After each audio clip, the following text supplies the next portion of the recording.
자, 그러면 이제 박수로 환영하겠습니다.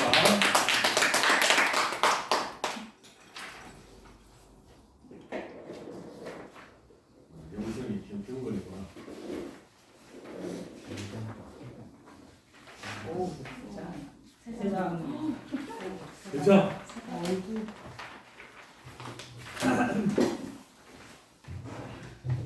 네. 네.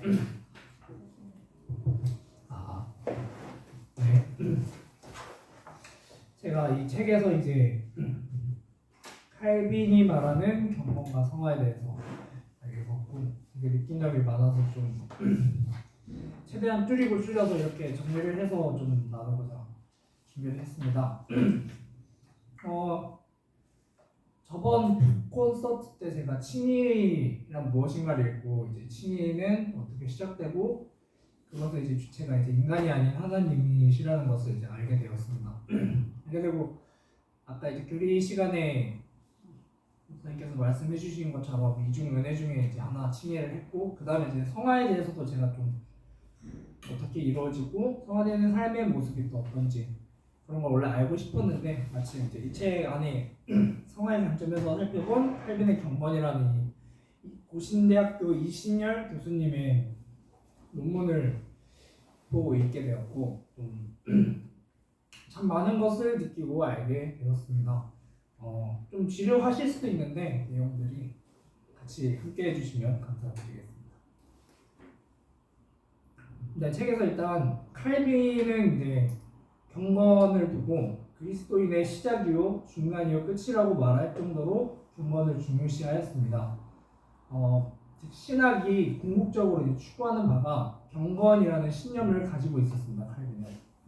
그래서 제가 이번에 읽은 논문도 성화를 중심으로 이제 그 칼빈의 경건에 대한 이해를 이제 말해주는데 이 논문 안에 이제 내용들이 경건의 정의, 그거 반대 개념인 불경건, 또 이제 불경건 속에서 성화를 통한 질서의 회복, 그리고 성화된 삶의 표지 이렇게 주제들을 나눠 설명하였는데 이 보시면 쫙 나와 있는 거를 제가 하나씩 간단하게 설명해 드리겠습니다. 그다음 칼빈은 경건에 대해서 정의를 어떻게 내렸냐면은 하나님의 은혜를 깨닫는 데서 비롯된 하나님에 대한 경외와 사랑이 결합된 것이라고 정의를 했습니다. 이 정의에서 경건은 하나님 아버지에 대한 두려움과 사랑으로 이해되는데, 즉 참된 경건은 이제 하나님 아버지를 온전히 사랑하고 주님을 온전히 높이는 순수하고 참된 열정, 그리고 그 하나님의 공의를 받아들여 이를 거스르는 것을 두려워하는 열정을 이렇게 가리킨다고 말합니다. 그래서 이 경건의 요소에는 세 가지 요소를 설명해 주는데, 첫 번째로 이제 신앙입니다. 신앙은 이제 지식을 필수 불가결로 하는 요소라고 말해 주는데, 경건을 믿음의 하나님을 향한 측면, 즉 믿음이 참 믿음이 되게 하는 본질적 요소이고, 신자들의 삶의 모든 동의 의미와 가치를 보증해 주는 힘으로 보았다고 합니다. 두 번째로는 순종을 말했는데, 하나님을 향한 사랑이 제일 먼저 이제 하나님의 말씀에 대한 순종으로 표현이 된다고 하는데, 이것이 경외함의 가장 충분한 증거가 된다고 말해줍니다. 자신의 뜻을 내세우지 않고 복종함으로써 하나님이 주시는 확신을 누리게 되는 그런 것이라고 합니다. 이는 이제 율법을 지키는 것으로 먼저 드러나는데, 그래서 자발성과 함께 자발적으로 율법을 지키는 것에 대한 기쁨, 그리고 이제 율법을 지키는 것에 대해서 일시적이지 않고 그것을 계속 지켜나가는 그런 지속성으로 나오는 그런 특징들이 있다고 하였습니다. 마지막으로 경건의 요소 중에 마지막에 예배를 말해줍니다. 예배는 신앙과 순종이 결합되어 외적으로 경건의 본질을 가장 두드러지게 나타낸다고 합니다. 율법에 대한 순종이 기쁨과 즐거움의 원천이라면 이는 하나님에 대한 찬양, 즉 예배로 표현해야 된다고 칼빈은 강조를 합니다. 이러한 예배는 단순한 이제 외적 의식에 그치는 게 아닌 삶 가운데 하나님께 존경과 사랑을 돌려드리고 악을 미워하고 선과 의를 행하는 것까지도 포함한다고 말합니다. 이렇게 경건에 대해서 칼빈이 말하는 경건에 대해서 설명을 해드렸고요. 그 경건의 반대말 아까 제가 뭐라 했죠? 불경건. 네, 불경건에 대해서 칼빈은 어떻게 얘기하는지 나눠보겠습니다. 불경건, 교만이 그의 마음, 여기 이게 칼빈이 쓴 기독교 강요에 나오는 그 문장인데요. 교만이 그의 마음을 가장 깊은 곳까지 뚫고 들어갔다. 네, 불경건한 자들에게도 질문드리고 싶은 게 불경건한 자들을 보통 안 믿는 사람이라고도 하죠. 근데 이런 사람들도 약간 신에 대한 관념이 있을까요, 없을까요? 네, 있습니다. 있는데 그거를 받아들이지 않고 거부할 따름이고 또한 하나님에 대하여는 감사하는 마음도 하나도 없고 오히려 그분이 욕되게만 한다고 칼빈은 그렇게 표현합니다. 즉 하나님을 하나님으로 믿거나 인정하지 않고 경멸하는 것이 불경건의 핵심이라고 말합니다. 이로 인해서 사람들은, 믿지 않는 자들은 하나님께서 정하신 질서를 자신의 것으로, 자신의 생각으로 대체하려 하고 이러한 무질서 속에서 삶의 의미와 목적을 상실하고 타락한 존재로 살게 되는 것이라 말합니다. 즉 하나님의 형상대로 지음받았는 원래 모습은 전혀 남지 않게 된다고 하는 겁니다. 이 결과로 사람들은 나태와 정욕에 사로잡히게 된다고 하는데, 첫째 나태함은 저희가 아는 일을 아무것도 안 하고 누워서 쉬기만 하고 이런 게 아니고 진리를 분별하는 능력을 상실한 상태에서 이를 향해 진리를 분별하기 위해 진리를 향해 이렇게 다름질할 수 없는 그런 게으름 속에 살게 된 것인데, 그것이 또한 하나님의 부르심을 깨닫지 못하고 자신의 즐거움을 위주로 깨닫는 것이며 무의도식의 삶, 다른 사람 위에 아무것도 할 수 없는 상태를 가리킨다고 합니다. 그 전도서에서도 나온 내용이지만 이게 어떤 일을 살아가면서 땅 위에서 하는 일들을 태양 아래서 하는 일들을 다 분주하게 하는 사람들 보면 그렇게 다 분주하게 사는 것처럼 보이나 실상은 항상 제자리에 머무는 그런 결과에 해당한다고 또 칼빈도 같이 강조하였습니다. 칼빈의 이 나태함을 벗어나도록 하는 것이 결국 경건이라고 보았습니다. 참된 경건은 하나님 아버지를 온전히 사랑하고 주님으로 온전히 높이는 순수하고 참된 열정에 깃들어 있다고 말합니다.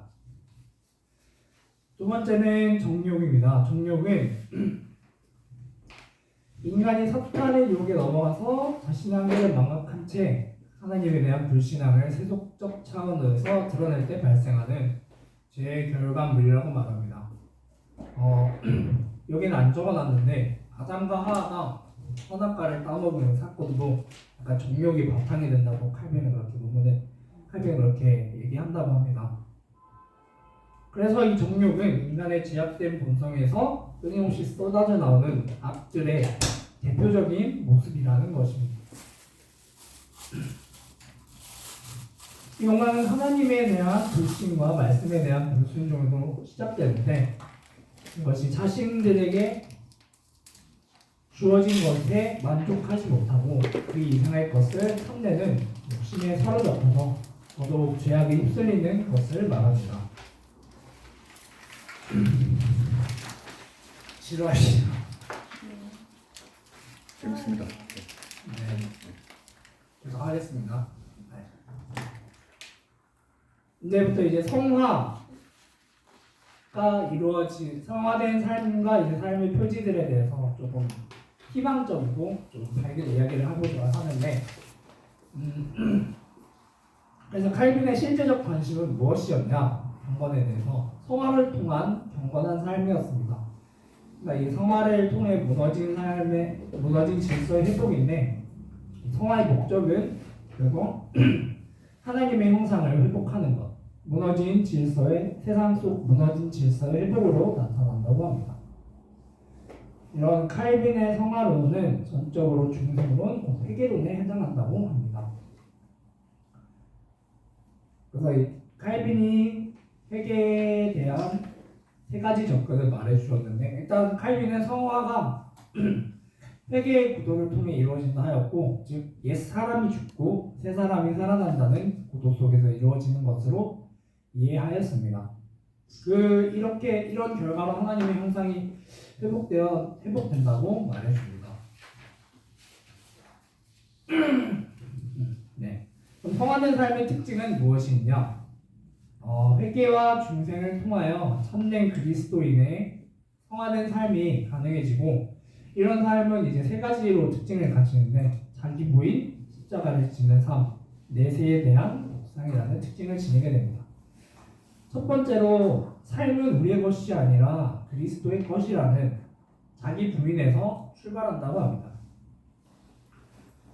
주님의 뜻을 따르지 않는 것은 주님의 추주로부터 주어진 권리와 질서를 전복한다는 사실을 가슴에 되새겨야 한다고 칼빈은 강조하였습니다. 즉 나를 낮추고 남을 높이는 것이며 나보다 다른 사람의 유익을 먼저 구하는 섬김의 태도이자 이웃사랑이라고 하였습니다. 자기 부인은 참된 경건의 시작에 해당하고, 이를 통해 주님을 신뢰하는 사람은 아무리 어려운 일이 일어난다 하더라도 이를 하나님이 하시는 일로 받아들이기 때문에 극복할 수 있게 된다 말해줍니다. 두 번째로 그리스도인의 삶은 십자가를 지고 고난을 이해하고 순종을 위해 연단받는 삶으로 나타난다고 합니다. 이는 그리스도의 고난에 동참하는 삶이고, 이러한 삶은 자신을 복종케하여 그리스도의 형상을 본받는 삶이라고 말해줍니다. 이러한 삶의 특징은 비록 환난과 역경에 처하더라도 십자가에 달리시었던 그리스도를 바라보고 그를 따라가는 것이 경건한 그리스도인의 참된 삶의 모습이고, 이를 통해 우리는 연단받고 인내를 배우게 된다고 합니다. 또한 이러한 고난을 통해서 하나님께서는 우리들의 교만과 방탕이라는 질병을 또 치유하신다고 말해줍니다. 세 번째로 그리스도인의 삶은 내세에 대한 묵상을 통해 더욱 전진하게 된다고 말해줍니다. 십자가를 지는 삶이 고통을 통하여 삶에 대한 과도한 집착은 또 버리게 하고 다가올 영원한 세계를 소망하도록 자극한다고 말해주는데, 그래서 현세의 삶은 오히려 영생을 위한 준비 단계에 해당한다고 칼빈은 또 말하였습니다. 물론 현세 또한 그 자체로서 은혜이고 하나님 나라의 영광을 예비하는 과정이며 현세에 또 감사하는 태도를 지니라고도 강조를 하는데, 하지만 하늘의 삶과 비교할 가치는 전혀 없고 낯선 나라에 불과하다고 말해주며, 우리는 새하늘과 새 땅에 대한 소망을 가지는 것에 중요성을 또 말해 주셨습니다. 네, 얼마 안 남았어요. 저는 이제 이 성화와 경건의 삶의 표지, 여기 표지들을 보면서 이 삶을 내가 잘 실천하면서 성화된 삶을 살기 위해 해야겠다고 좀 많이 느꼈는데, 일단은 칼빈은 이제 경건의 내적 외적 요소가 있다고 하는데, 여기 나오는 삶의 표지들은 이제 외적 요소에 대해서 외적 요소 행위에 대해서 얘기를 해줍니다. 그래서 이런 삶의 표지는 감사, 절제, 그리고 투쟁으로 나온다고 설명을 해줍니다. 칼빈은 하나님의 은혜와 풍성함과 다양을 깨닫지 못하고 감사에 좀 냉담한 사람들을 굉장히 비판을 하는데, 근데 이제 진정한 회개가 자신의 비참한 상태를 알고 이를 해방시킨 하나님께 진정한 감사의 제사를 드리는 데서 발견된다고 합니다. 이런 놀라운 하나님의 은혜를 알고도 감사드리지 않는 자는 불경건하고 나태한 자라고 정말 감사에 대해서 더욱 강조를 합니다. 칼빈이 말하는 감사에는 또 특징들이 있는데 첫 번째는 자발성, 두 번째는 믿음을 뿌리로 삼는다는 것입니다.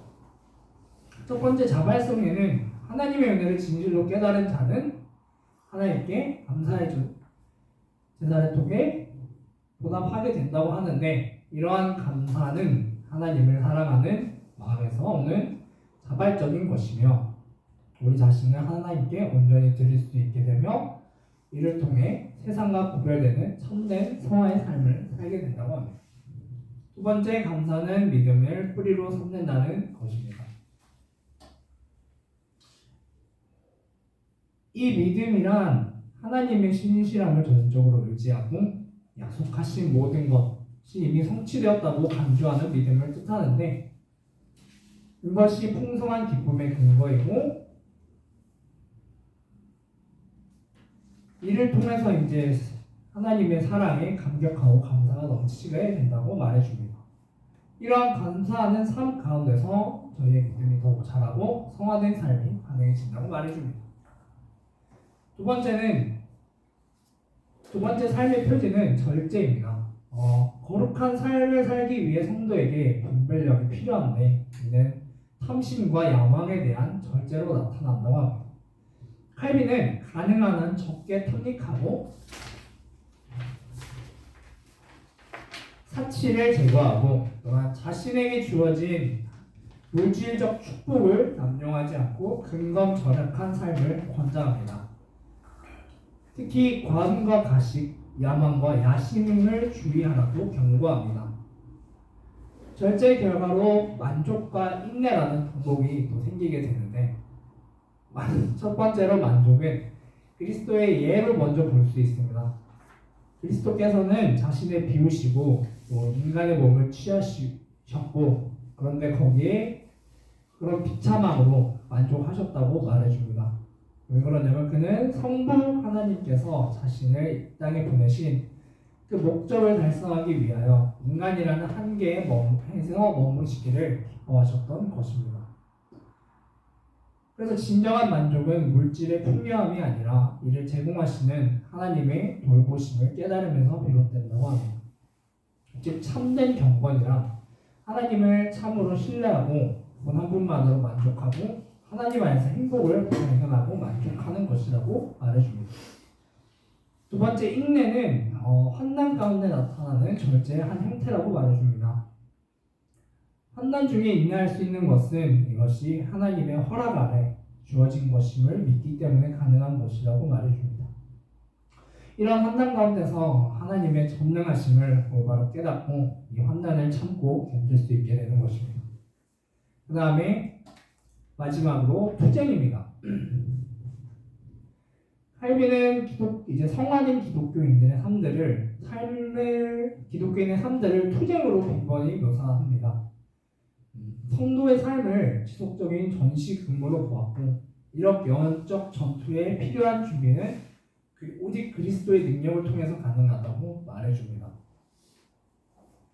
그러니 우리는 그리스도에게 전적으로 헌신해야 하며 또 세상에 얽매이는 것으로부터 해방되어야 함을 뜻한다고 합니다. 또한 이 믿음의 싸움은 이미 결말이 나와 있다고 궁극적 승리가 보장된 싸움이라고 칼빈은 말합니다. 그리스도께서 사탄의 권세와 죽음을 이기시고 부활하셨기 때문입니다.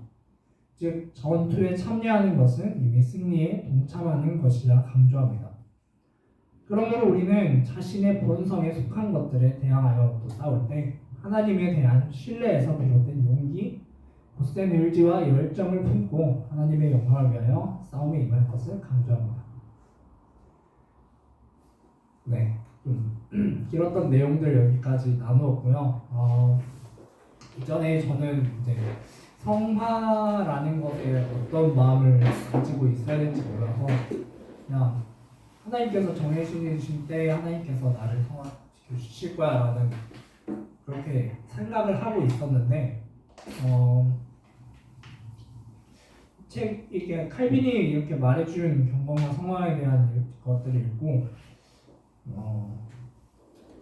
그리스도인이라 하죠. 그리스도인, 경건한 자, 믿는 자들 이렇게 표현했는데 그들에게 하나님을 알고 신뢰하는 것이 얼마나 더 중요한 것인지를 더 깨닫게 되었습니다.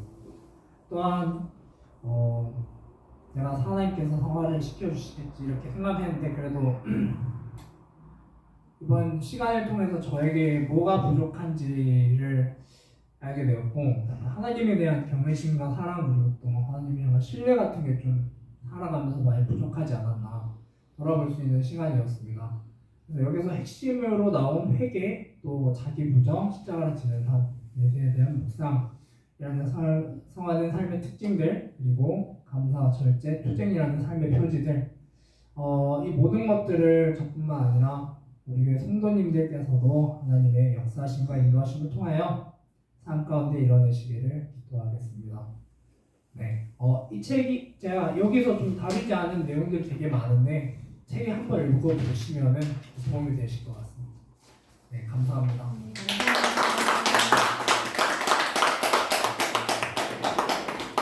네, 질문 3가지만 받죠.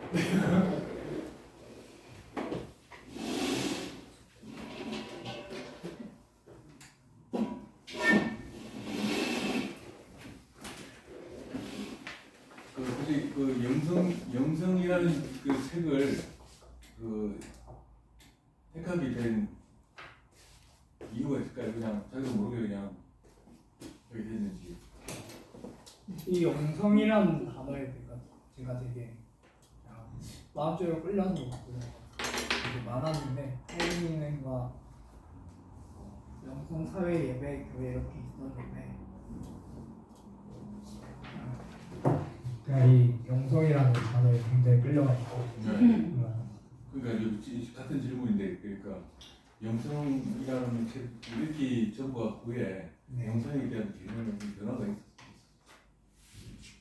영성이라는 개념은 솔직히 말해서 책에서 따로 접하지는 않았고 이제 여기서 또 이제 제가 이제 하나만 골라서 읽다 보니까 거기서 또 이제 끌리는 것들을 봤는데 여기 논문에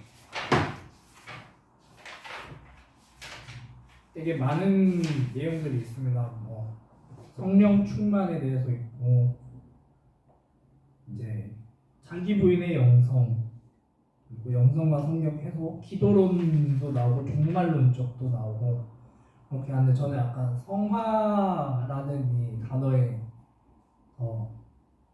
끌려서 처음에 일단은 성화하고 이렇게 돌아봐서 결론을 먼저 읽어봤습니다. 결론을 읽자마자 이거는 내가 한번 이거를 바로 읽어봐야겠다라고 생각이 들어가지고 그래서 약간 이 책을 읽기 전과 후에 저를 비교한다고 말씀드리면 아까 살짝 말씀드린 것처럼 약간 성화와 경건에 대해서 조금 더 지식이 조금 더 생겼고 그래서 제가 이제 앞으로 추구해야 되는 그런 경건한 삶이란 이런 것이다 라는 생각이 좀 들었습니다.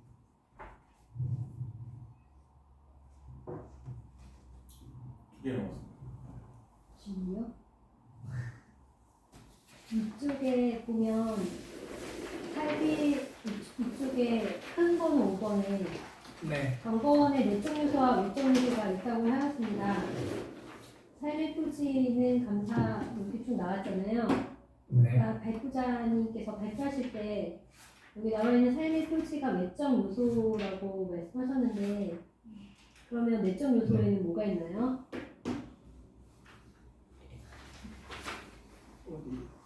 두 번째 5번에 5번이 두 개네요, 근데. 5번이 두 개예요? 너무 잘하는데. 사성화, 5, 성화와 경건을 사용해서 네. 내적 요소요. 내적 요소에 대해서는 진짜 간단하게 표현을 했었는데 책에서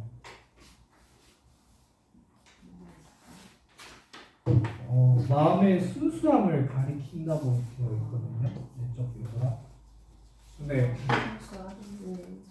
아까 여기까지밖에 말씀을 드렸었는데 약간 마음의 순수함을 가리키고 부터는 쭉 외적 요소만 넣어가지고 칼빈도 약간 마음의 외적 요소를 좀 중심으로 많이 보지 않았나 싶습니다.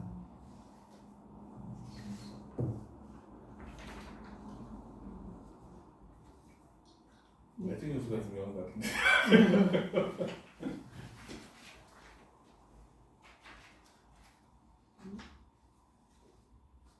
질문 끝났습니다. 네.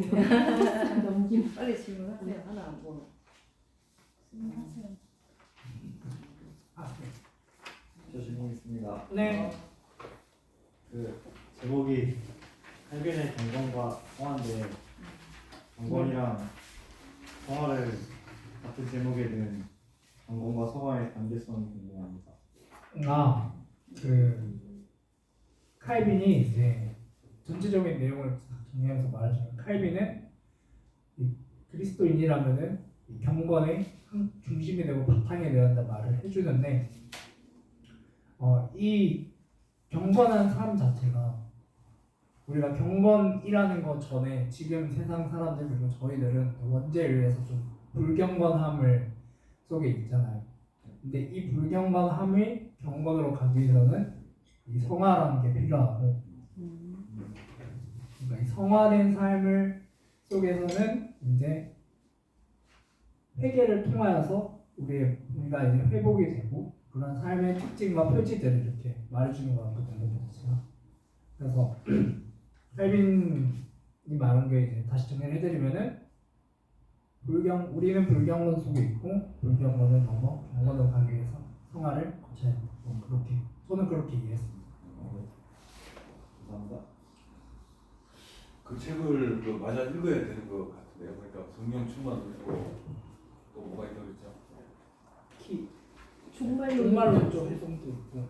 종말론이 있다고 했어요. 종말론이 있어요? 네. 아까 종말을 사는 그리스도인 게 뭐가 있었죠? 칼빈의 종말론적 영성도 있고. 종말론적 영성. 네. 그 책 완납할 겁니까 지금? 집에 가서. 다음에 이제- 한번 더. 경제 사상에 반영된 그 이게 되게 좀 영성이 충만한 그리스도인 되시기 바랍니다. 감사합니다. 원하시면 발표할 기회를 점심시간에 드리겠습니다. 이제 애기 아빠 돼가지고 바빠서 발표 준비 못하실 것 같아요. 아기의 영성을 위해서 열심히 아기를 잘 보기 위해서 힘듦을 무릅쓰고 오. 잘 키우기 위해서는 더 이제 경건해져야 삶으로 되니까. 공부하는 경건이겠죠? 육아와요.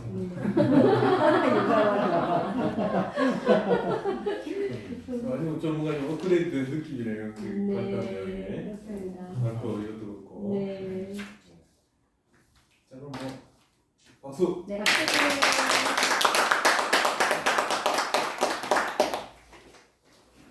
우선 이제 버스 시간에 먼저 그냥 가져가시오. 포스트잇 읽어보시오. 성화에 대해서